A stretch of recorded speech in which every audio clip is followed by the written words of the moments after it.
इधर देखो बेटा, टॉपिक नया स्टार्ट हुआ बेटा, बेंजीन। तो सबसे पहले हमें बेंजीन का फॉर्मूला आना चाहिए सर। बेंजीन का फॉर्मूला होता है C6H6। लेकिन क्या सर फॉर्मूले से काम चल जाएगा? नहीं, इसका हमें स्ट्रक्चरल फॉर्मूला भी आना चाहिए। बेंजीन का स्ट्रक्चरल फॉर्मूला कैसा होता है सर?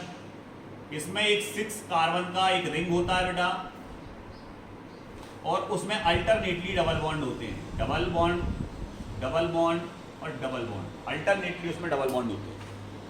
और हर कॉर्नर पे एक C और उससे जुड़ा हुआ H, CH, CH, CH, CH, CH। और सभी से जो कॉर्नर पे कार्बन है उससे एक एक H जुड़ा हुआ है। भले ही दिखे या ना दिखे, आपको पता होना चाहिए कि बेंजीन के हर कॉर्नर पर CH होता है और सबके बीच अल्टरनेटली डबल बॉन्ड होता है। Double single double single double single. Benzene कुछ बुक्स में आपको ऐसा लिखा मिलेगा बेटा, इस तरह का, और इसमें एक ऐसी रिंग बनी होगी, ये एरोमेटिक रिंग कहलाती है। ये क्या शो करती है सर? ये शो करती है कि कोई जरूरी नहीं कि ये डबल बॉन्ड यहीं हो। ये आइसोमेरिज्म के द्वारा ये डबल बॉन्ड यहां, यहां और यहां भी हो सकते हैं, और इसको हटा दें तो ये यहां, यहां और यहां भी हो सकते हैं। आ गया समझ में? मतलब ये डबल बॉन्ड होंगे अल्टरनेटली, कहीं भी हो सकते हैं। क्लियर? अब बात करते हैं हम बेंजीन के बारे में, समझ गए। अब सबसे पहले हमें क्या पढ़ना है सर? सबसे पहला टॉपिक अगर इससे रिलेटेड देखें तो वो है इसकी प्रिपरेशन मेथड। बेंजीन को बनाते कैसे हैं, सबसे पहले हम बनाना सीखेंगे बेंजीन को।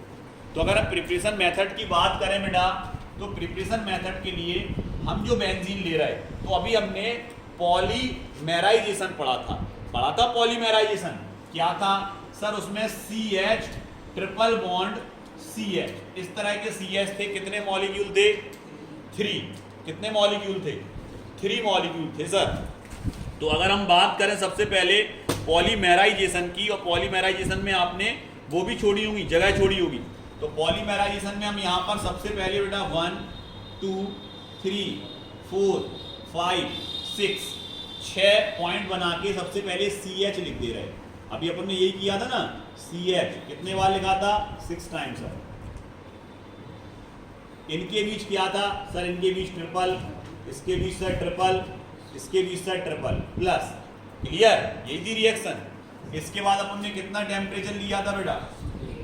कितना? 873 केल्विन टेम्परेचर। इतने टेम्परेचर पर जैसे इसकी वेपर को हम भेजेंगे तो ये क्या करेगा? रिएक्शन करेगा, और ये बनेगा CH CH CH CH CH और CH। और यहाँ आ जाएंगे सर अब ट्रिपल की जगह डबल बॉन्ड, और जो कार्बन, ये कार्बन इस कार्बन से सिंगल बॉन्ड से कनेक्ट हो जाएगा, और ये बना आपका बेंजीन। ये वाला हाँ, वो भी बेंजीन ही है, लेकिन इसको ऐसे बना, double bond single bond, double bond single bond, double, ये बेंजीन। तो फर्स्ट रिएक्शन आपकी कंप्लीट। किससे बनाया? तो आप कह दोगे सर इसमें जो हमने प्रिपेयर किया वो किया हमने पॉलीमेराइजेशन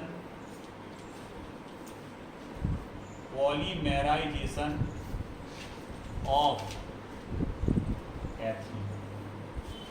किसके पॉलीमेराइजेशन से बनाया? एथीन के। क्लियर? एथीन नहीं, एथाइन। किसके पॉलीमेराइजेशन से बनाया? एथाइन से। अब आते हैं सेकंड मेथड। सेकंड मेथड में क्या है? फिनॉल लेना है सर। फिनॉल क्या होता? अगर इस बेंजीन के ऊपर एक OH जुड़ा हो बेटा, तो इसको बोलते हैं फिनॉल। क्या बोलते हैं? फिनॉल।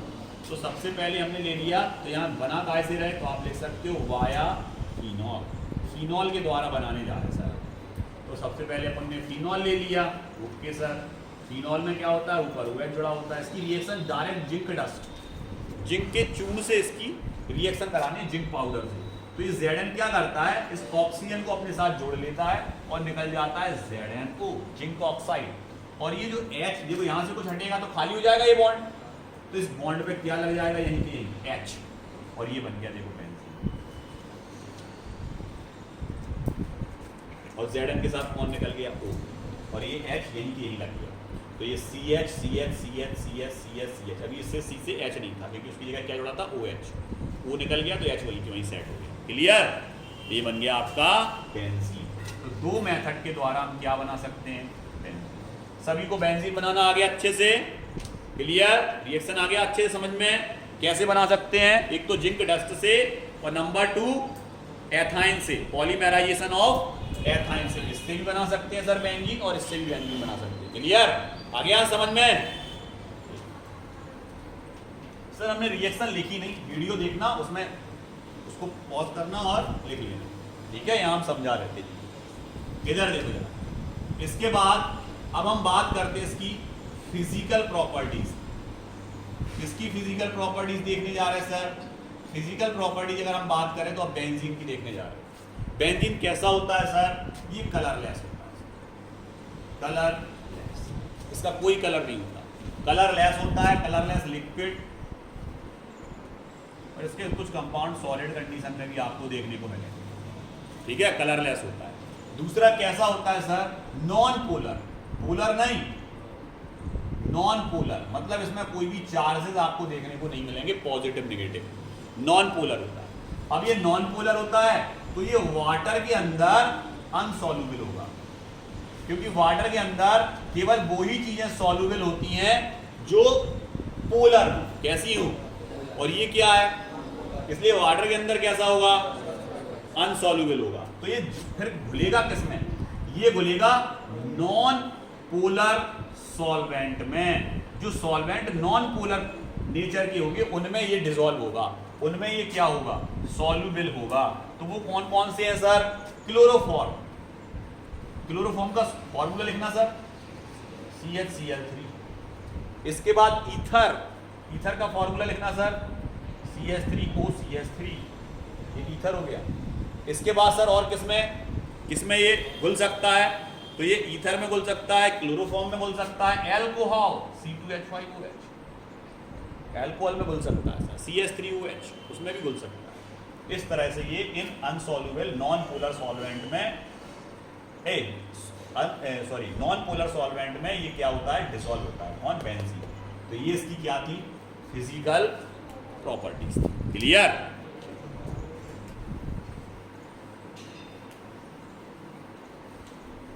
अब आते हैं इसकी केमिकल प्रॉपर्टीज। तो बेंजीन की आज आप क्या पढ़ने जा रहे हैं? आप सर अब हम पढ़ने जा रहे हैं केमिकल प्रॉपर्टीज। अब अगर हम केमिकल प्रॉपर्टीज की बात करें बेटा, तो इसकी केमिकल प्रॉपर्टी बिल्कुल सिंपल है, रटने की कोई ज़रूरत नहीं है। बोर्ड पे देखोगे याद हो जाएगा सबको। क्या आना चाहिए इसकी केमिकल प्रॉपर्टीज में? जो आना चाहिए वो हम यहाँ लिख रहे हैं। सबसे पहले अगर ये बात कर रहा क्लोरीन से रिएक्शन हो रहा तो हमेशा दो चीज़ों में टूटेगा क्लोरीन। अगर H2SO4 से रिएक्शन हो रहा तो ये दो चीज़ों में टूटता है, OH और SO3H, दोनों को जोड़ो तो इतना ही बन जाएगा H2SO4। अगर ये HNO3 से रिएक्शन कर रहा तो ये भी दो चीज़ों में डिवाइड होगा, OH और NO2, दोनों को जोड़ दो इतना ही बनेगा। क्लियर? अगर ये बात कर रहे हैं हम CH3 COCl से रिएक्शन कर रहा तो ये दो चीज़ों में टूटेगा, Cl अलग और COCH3 अलग। क्लियर? इन दोनों को जोड़ दो यही बनेगा। अगर ये बात कर रहे हैं हम CH3 Cl से रिएक्शन कर रहा तो ये दो चीज़ों में टूटेगा, Cl अलग CH3 अलग। क्लियर? ये आपको पता होना चाहिए। क्लोरीन से रिएक्शन हो रहा, इट्स नेम क्लोरीनेशन। अगर क्लोरीन से रिएक्शन हो रहा उसको क्लोरीनेशन बोलते हैं। अगर सल्फ्यूरिक एसिड से रिएक्शन हो रहा उसको सल्फोनेशन बोलते हैं, सल्फोनेशन। अगर नाइट्रिक एसिड से रिएक्शन हो रहा इट इज कॉल्ड नाइट्रेशन। अगर एसिटिल क्लोराइड से रिएक्शन होगा तो उसको बोलेंगे एसिलेशन, एसिलेशन। और अगर इससे रिएक्शन हो रहा तो उसको बोलेंगे एल्काइलेशन, क्योंकि इसमें एल्किल क्लोराइड से रिएक्शन हो रही। किससे रिएक्शन हो रही? Alkyl chloride. एल्किल क्लोराइड से रिएक्शन हो रहा मतलब मेथिल क्लोराइड से रिएक्शन हो रहा, एल्किल क्लोराइड से रिएक्शन एल्काइलेशन। एसिटिल क्लोराइड से reaction acylation, acylation. Clear? Nitration, sulphonation, chlorination, ये सभी रिएक्शंस हमें पढ़नी है बेंजीन के केस में। किसके केस में? बेंजीन के केस में। ठीक है, चलो सबसे पहले हम स्टार्ट करते हैं। सबसे पहले हमने लिया सर बेंजीन। हमें पता है सर बेंजीन के हर कॉर्नर पे क्या लगते हैं? H, और जब तक यहां का H हटेगा नहीं तब तक कुछ बनेगा। क्लियर? आ गया समझ में? तो सबसे पहली रिएक्शन हम किससे करा रहे हैं? सबसे नेम बोलते जाओ जल्दी। पहला रिएक्शन क्लोरीनेशन। पहला क्लोरीनेशन है ना? अरे तो तुम बताओ, उसमें छोड़ो। नाइट्रेशन है तो HNO3 से बॉन्ड एरो क्या होगा सर? यहां से H हटेगा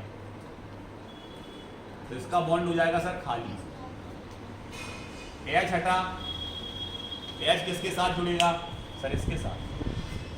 क्या निकल गया? क्या बचा? कहां जुड़ गया? खत्म। पहली रिएक्शन। दूसरा रिएक्शन, दूसरी रिएक्शन का नाम बताओ। हैलोजिनेशन। हैलोजिनेशन मतलब हैलोजन। हैलोजन मतलब क्लोरीन से भी रिएक्शन करा सकते हैं। Cl2 से रिएक्शन करा, हटेगा H। H हटेगा, किसके साथ जाएगा? एक Cl के साथ। तो एक Cl बचेगा, वो टॉप पे जुड़ जाएगा। क्या निकल गया? खत्म का। अगला नेक्स्ट, जल्दी बोलो रिएक्शन कौन सी है? सल्फोनेशन। किससे रिएक्शन होगी? H2SO4 से। क्या बनेगा सर? इसमें बनेगा हमारा, ऊपर जुड़ेगा SO3H और प्लस में क्या निकल जाएगा? H2, क्योंकि इसका OH तो यहां से क्या हटा? H। अगला reaction next, alkyl CH3। Alkylation है तो CH3Cl से रिएक्शन होगी, और एसिलेशन होगा तो CH3COCl से। एल्काइलेशन में से ये हो गया बेंजीन। बेंजीन के ऊपर जुड़ जाएगा CH3, यहाँ से हटा H, यहाँ से Cl, प्लस में क्या निकल गया? HCl। क्लियर? एक और रिएक्शन बोलो जो सबसे लास्ट में थी, एसिलेशन। रिएक्शन कैसे होगी? एल, ऊपर क्या जुड़ेगा सर? ऊपर जुड़ेगा COCH3, प्लस में क्या निकल जाएगा? इसका Cl। सब सिंपल रिएक्शन, बस ये आ गया। अगर ये आ गया तो सब आ गया। क्लियर? अब इसमें थोड़ा सा हमें याद रखना पड़ता है। वो याद क्या रखना पड़ता है? हमें याद ये रखना पड़ता है सर, कोई ना कोई रिएक्शन किसी ना किसी की प्रेजेंस में हो रही हो। अब यहां ध्यान रखो, अगर HNO3 की रिएक्शन हो रही, क्लियर? बुक दो बेटा। अगर बात HNO3 की हो रही, रिएक्शन में HNO3 भाग ले रहा, तो हमेशा याद रखोगे कंसंट्रेटेड H2SO4 का इन्वॉल्वेशन होगा, इसकी प्रेजेंस में रिएक्शन होगी। क्लियर? यहां से लेके ये और ये तीन रिएक्शन देख रहे हैं। तीन कौन कौन सी? CH3Cl, उसके बाद CH3COCl, उसके बाद Cl2। क्लियर? ये अगर तीनों रिएक्शन हो रही हैं आपकी, तो ये तो नॉर्मल हीट देने पर हो जाएगी, कोई दिक्कत नहीं। लेकिन ये हमेशा एनहाइड्रस AlCl3 की प्रेजेंस में होगी, और ये वाली रिएक्शन भी एनहाइड्रस AlCl3 की प्रेजेंस में होगी। H2SO4 से डायरेक्ट रिएक्शन है। तो ये थोड़ा याद रखना पड़ता है हमें कि किसके लिए किसकी प्रेजेंस है। तो सर Cl2 हीट देने पर हो जाएगा डायरेक्ट।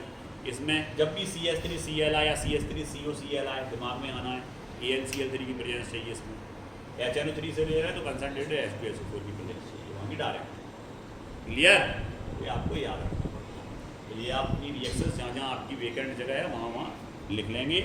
क्लियर? आ गया समझ में? वहाँ लिख लेंगे, अभी नहीं लिखेंगे, वीडियो को देखते रहेंगे, इसको हम मिटा रहे हैं। ठीक है, आगे बढ़ते हैं।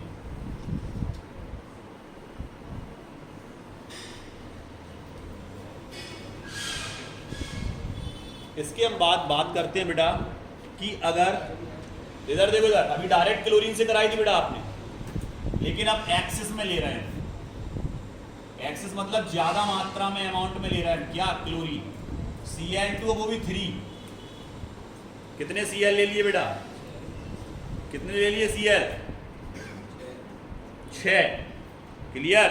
और 6 Cl ना लेके हमने ले लिए 12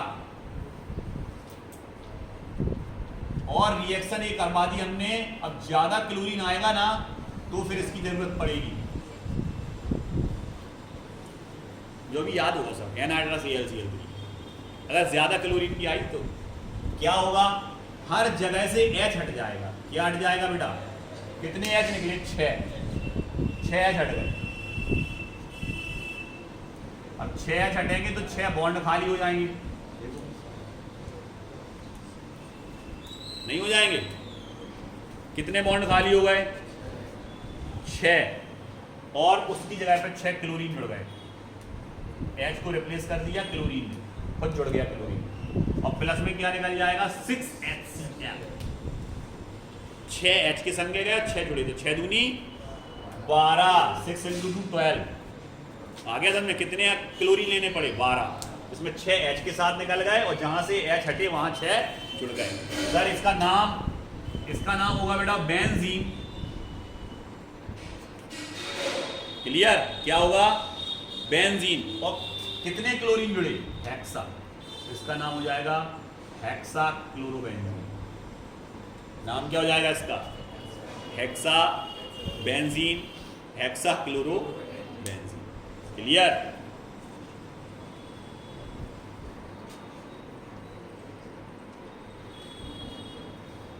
इसको याद रखो, ठीक है, ठीक है, आ गया। अब इधर देखो बेटा, सर अभी हमने एक रिएक्शन इससे कराई थी और एक रिएक्शन इससे कराई थी, ये 2 रिएक्शन कराई थी सर हमने। किसकी, किससे, बेंजीन से सर। इसकी भी बेंजीन से रिएक्शन कराई थी, इसकी भी बेंजीन से रिएक्शन कराई थी। इसमें सर Cl निकला था, इसमें भी ये COCH3 कहाँ जुड़ गया था, टॉप पे, और इसमें क्या जुड़ गया था, CH3। सर इस रिएक्शन का नाम था एल्काइलेशन।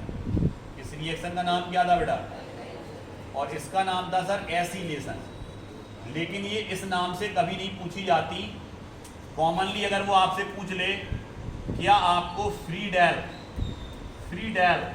क्राफ्ट रिएक्शन आती है, तो आप कहोगे सर ये दोनों रिएक्शन फ्रीडेल क्राफ्ट हैं। क्लियर। तो अगर पेपर में इस नाम से रिएक्शन आ जाए फ्रीडेल क्राफ्ट, तो आप एसिलेशन भी लिख सकते हो, एल्काइलेशन भी लिख सकते हो, दोनों ही फ्रीडेल क्राफ्ट में आते हैं। क्लियर, आ गया। छोड़े आओ तो उनको सर ने जो नहीं लिखाई, जो फ्रीडेल क्राफ्ट नहीं लिखाई सर नोट्स।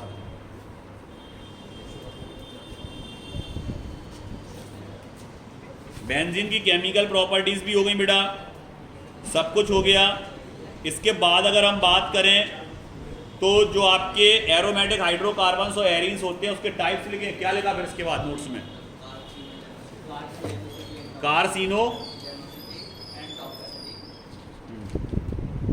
कार्सिनोजेनिसिटी और टॉक्सिसिटी, यही लिखा। इसको देख लो बेटा,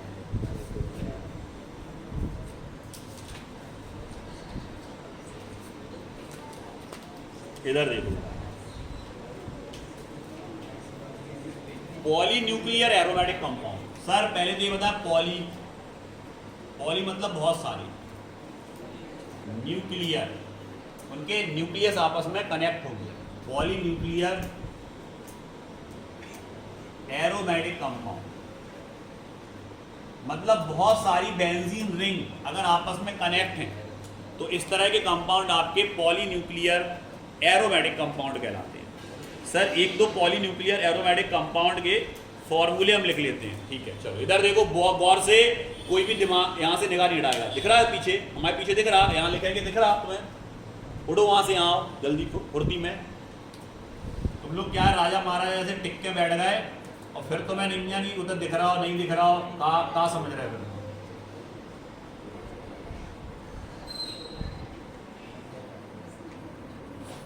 क्लियर, कितनी बेंजीन बनाई, बनाना आ गया, तो कहाँ देख रहे थे फिर, इसको बना लिया, बनाना आ गया।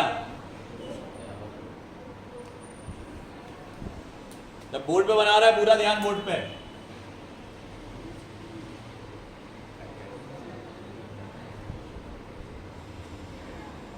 आ गया इतना सबको?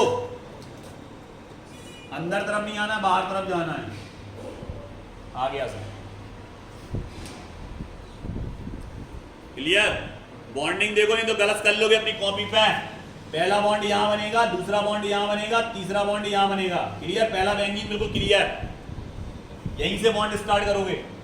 वन, एक को छोड़ फिर, एक को छोड़ फिर, एक को छोड़ फिर। क्लियर? देखो अल्टरनेटली है।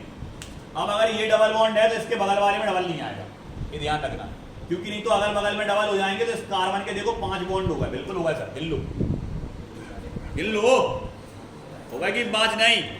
तो यहां कभी भी बॉन्ड ना यहां बनेगा और ना बॉन्ड यहां बनेगा, क्योंकि नहीं तो इसके 5 हो जाएंगे। तो ये कहां बनेगा? अल्टरनेटली, मतलब यहां नहीं यहां बनेगा ये। फिर एक छोड़ना पड़ेगा, फिर यहां बनेगा। तो पहली वाली रिंग में 3 बनेंगे, दूसरी वाली रिंग से 2 चालू हो जाएंगे। कितने चालू हो जाएंगे? 2। अब देखो ये बना तो यहां नहीं बनेगा, यहां नहीं बनेगा, ये बना तो यहां नहीं बनेगा, तो ये यहां बनेगा सर, अरे यहां बनेगा सर, अल्टरनेटली। दिमाग खोलो ने, आगे समझ में।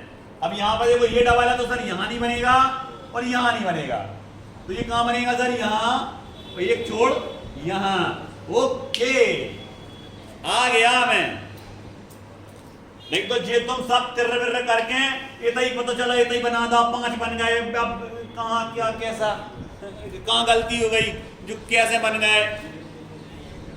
क्योंकि कहीं ना कहीं जब टीचर बोर्ड पे समझाता है तो हमारे कंसंट्रेशन करने में थोड़ी दिक्कत है। यहां वहां या तो बातों में लगे, एक बॉन्ड यहां कब बना दिया सर ने पता ही नहीं चला। कितने सर, कहां, कैसा, कौन सा बना दिया आपने? अभी कौन सा बना दिया? अभी कौन सा? समझ गए आप? ये क्या, इसको बोलते polynuclear aromatic compound. It is a aromatic ring. कितने एरोमेटिक रिंग जुड़े हैं? इसको बोलते एरोमेटिक कंपाउंड तो है, पर पॉलीन्यूक्लियर कैसा है? पॉली उत्कल मैनी, बहुत सारी रिंग्स जब आपस में कंबाइंड होती हैं, इसका नेचर कैसा होगा? टॉक्सिक। और ये क्या जनरेट करेगा? कैंसर। क्लियर? तो पॉलीन्यूक्लियर कंपाउंड कैसे होते हैं? कार्सिनोजेनिक, जो कैंसर क्रिएट करें। उन कंपाउंड को हम बोलते हैं कार्सिनोजेनिक, हिंदी में बोलते हैं विषाक्तता, विष वाले, जहरीले, विषाक्तता। क्लियर? समझ रहे कि नहीं? समझ गए कि नहीं?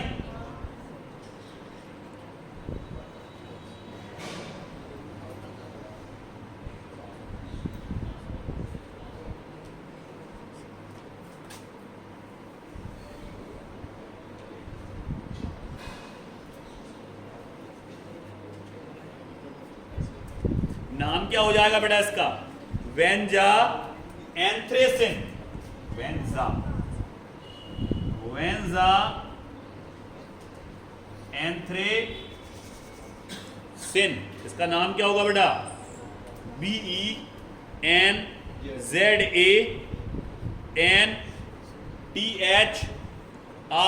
आएगा बेटा यहाँ। वेंजा एंथ्रेसिन इसका नाम है, याद कर लो इसको। ठीक है, वेंजा एंथ्रेसिन। अब इसमें देखो, वेंजा एंथ्रेसिन की बात अगर हम करें तो इसमें 1 और 2 पे, इसको 1,2 पहले पे और दूसरे पे। क्लियर? वेंजा एंथ्रेसिन 1,2 डैश लगा दिया करो, वेंजा एंथ्रेसिन इसका नाम है। अब इसी को हम थोड़ा सा चेंज करेंगे, इसमें 2 चीजें जोड़ देंगे। एक यहां पे हम CH3 जोड़ देंगे और एक यहां पर हम CH3 जोड़ देंगे। क्लियर? अगर हमने 2 CH3 जोड़ दिए तो ये कौन से कार्बन से जुड़े हैं सर? तो यहां से अगर हम कार्बन की बात करें तो इसका अभी आप कर लो, फिर हम आयुपैक आपको पढ़ाएंगे तो वहां इसका नेमिंग बता देंगे। ठीक है, अभी ये गौर करें तो 9वें और 10वें पे 2 जुड़े हैं, 9वें पे और 10वें पे, मतलब 9,10, 9 पे और 10 पे क्या जुड़े हैं सर? मैथिल जुड़े हैं 2। इसका नाम होगा डाई मैथिल 9,10 डाई मैथिल 1,2 बेंजाएंथ्रेसीन। कितने स्ट्रक्चर बनाने हैं आपको? 2। पहला वाला स्ट्रक्चर बनाना है ये, तो इसका नाम था केवल इतना। दूसरे वाले में एक CH3 यहां जोड़ दोगे और एक CH3 यहां, तो वो स्ट्रक्चर कहां से बनेगा? अब यहां से यहां तक का नाम आ गया समझ में? क्लियर? 9,10 डाईमेथिल 1,2 बेंजाएंथ्रेसीन। क्लियर? एकदम से आयुपैक इसके आएंगे नहीं, इसलिए भी आप याद कर लो, जब आयुपैक चलेंगे आपके तो हम इसका नेमिंग आपको बता देंगे कैसे बनता है। क्लियर? ठीक है। तो ये दोनों कैसे कंपाउंड हैं सर? कार्सिनोजेनिक। ये क्या क्रिएट करते हैं सर? कैंसर। कैंसर कौन क्रिएट करता है सर? जितने भी आपके पॉलीन्यूक्लियर एरोमेटिक कंपाउंड होते हैं वो क्या जनरेट करते हैं हमारे अंदर? कैंसर। आ गया समझ में? और इस तरह के कंपाउंड कब बनते हैं? जब सर कंप्लीट कंबस्सन नहीं होता, इनकम्प्लीट कंबस्सन होता है, किसी चीज़ को जला रहे और वो पूर्णतः ना जले। आ गया समझ में? तब कैंसर क्रिएट होता है। क्लियर? तभी ऐसे कंपाउंड फॉर्म होते हैं। आ गया समझ में? टोबैको सबने सुना ना? तंबाकू, तंबाकू सुना है ना? सिगरेट पीते हो, तंबाकू जलती है उसमें? नहीं जलती। सिगरेट पीते हैं तो पीते समय तंबाकू क्या होती है? उसमें जलती है। तो तंबाकू जलती है, उससे क्या बनता है? धुआं। उस धुएं को आपके लंग्स खींचते हैं, आ गया अंदर की तरफ जाता है वो धुआं। समझ रहे कि नहीं? समझ रहे कि नहीं?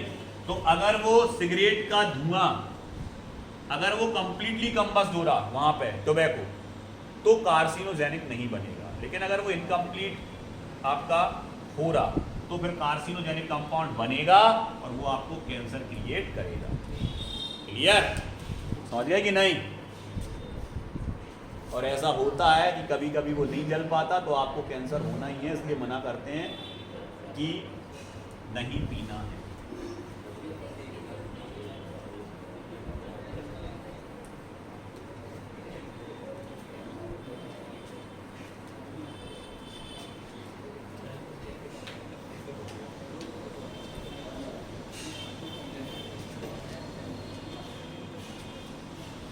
सर क्या चूल्हे के धुआं, जैसे चूल्हा जल रहा और धुआं ज़्यादा हो रहा, चूल्हे का जो धुआं है उससे भी क्या कैंसर हो जाएगा?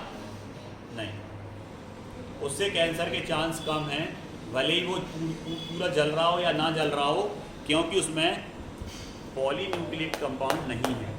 ये पॉलीन्यूक्लियर कंपाउंड अगर कम जलेंगे तब कैंसर क्रिएट होगा, और लकड़ी में पॉलीन्यूक्लियर कंपाउंड नहीं होते, उसमें हाइड्रोकार्बन्स होते हैं। क्लियर? उसके धुएं से कैंसर नहीं होगा, लेकिन बीमारी तो हो सकती है। धुआं ज़्यादा लगेगा, फेफड़ों में जाएगा, टार जमा होगा,